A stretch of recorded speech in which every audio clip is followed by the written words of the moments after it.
How you doing today, guys? This is Mr. Gomez, your favorite teacher in the whole world, and today we're gonna keep talking about linear relationships. However, this time we're gonna do it with tables. We're gonna be able to write an equation given a table. On the previous video, if you did not see it, we talked about how to do it with graphs, how to write the equations with graphs, making it into a tables and all that good stuff. So if you haven't seen that video, make sure you check it out. But other than that, let's get right into it. Okay, so on the previous video, like I said, we talked about this one right here. Check it out.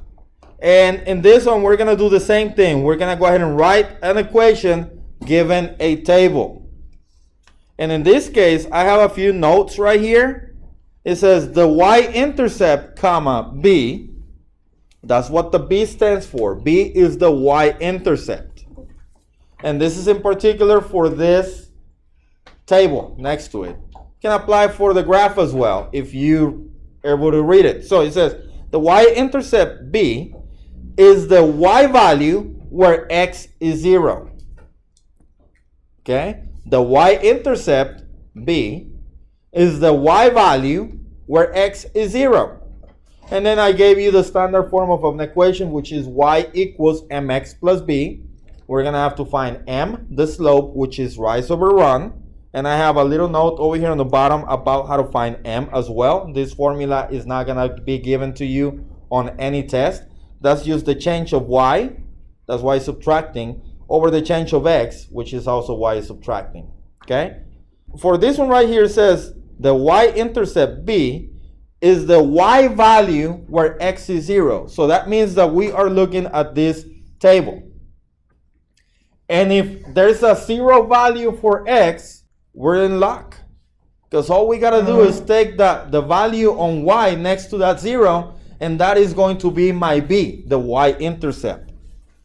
That's one of the values that we need on the formula. So if I look into this equation, I notice this right here. X is 0 and y is 10. Very good. So I already told you that whatever the y value is where x is 0, that's going to be your letter b.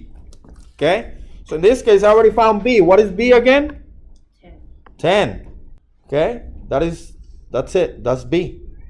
Where x is 0, y is b. So if you look at the graph, hold on. If you look at the graph from the previous video, x is 0 over here. Will you agree?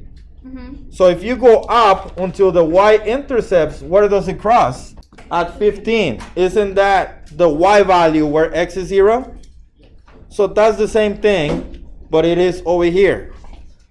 So that means that the y, the graph is going to cross at 10. That's what it means. Okay? And it's going to make a little more sense in a little bit. Yes. So y, I got to find y equals, I got to write the equation right there. I don't have it yet, so I got to find m. And we have done this in class before, but I haven't recorded it yet. So I'm gonna find, just like I did over here on the previous video, where I got the difference between two y values and two x values divided, and that gave me my m. I'm gonna do the same thing over here. So basically I'm gonna pick 2 points. It doesn't matter what 2 points you pick. So in this case, if you follow the formula, you can just do something like this.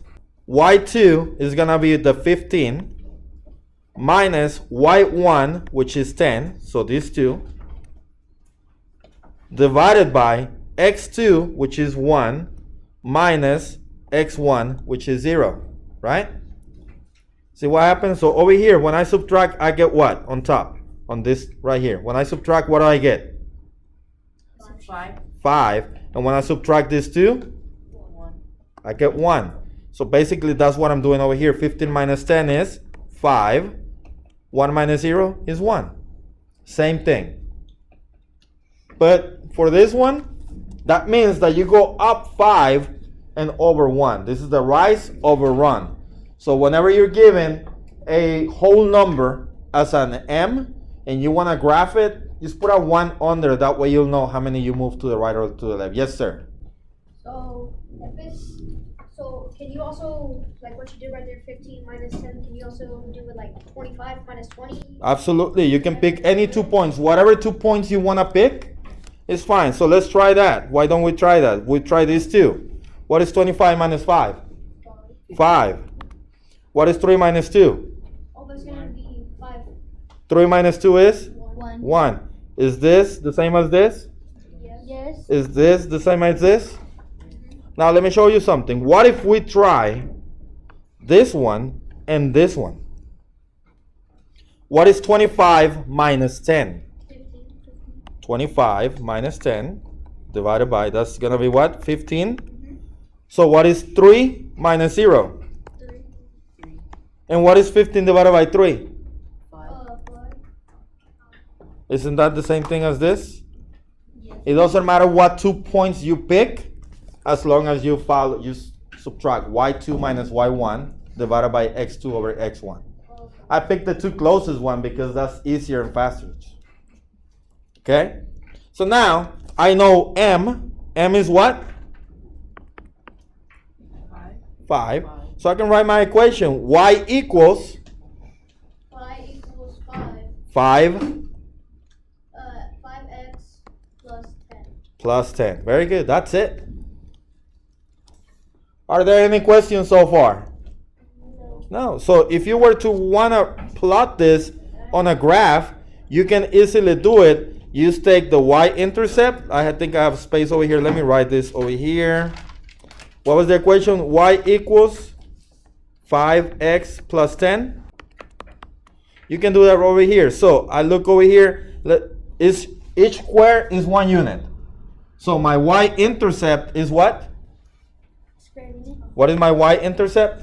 10. Oh. So from here, I'm going to go 1, 2, 3, 4, 5, 6, 7, 8, 9, 10. And I'm going to put a dot in. And then from this one, if you don't see it, you can just put a 1 under. And that means from that point, you're going to go 5 up over 1. So from here, you're going to go 1, 2, 3, 4, 5. And then over 1 and put in a dot.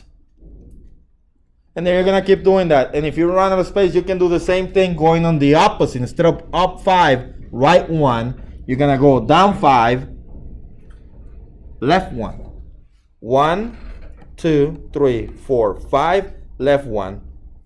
And this is going to be your graph. So you just connect those dots. And as you can see, my y-intercept is at 10. And I go 5 over, 1 over. 5 up over 1. So basically, it's like the 10 is like kind of the origin for like that one. Kind of, if you want to see it like that. You remember, our origin is 0, 0. Yeah. The 10 is the y-intercept. Like origin is always the 0. Yeah. But I'm talking about like if it's going down 5 and up 5 also, we could Oh, like the center. You're gonna say, yeah. Because remember, these graphs, since we're not talking about inequalities, they go on and on forever on both directions. When we start talking about inequalities, then it's only gonna be certain values. But this, like if you had more space or different scales, you can write this graph and have more dots. But let's go back over here. And that's how you write a y equals mx plus b graph when you have a table. Does anybody have any questions?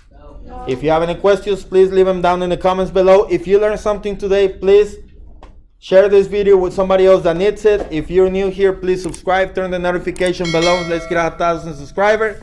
That's it for this one, guys, and I'll see you in the next one. You know what? Let's ride. Goodbye.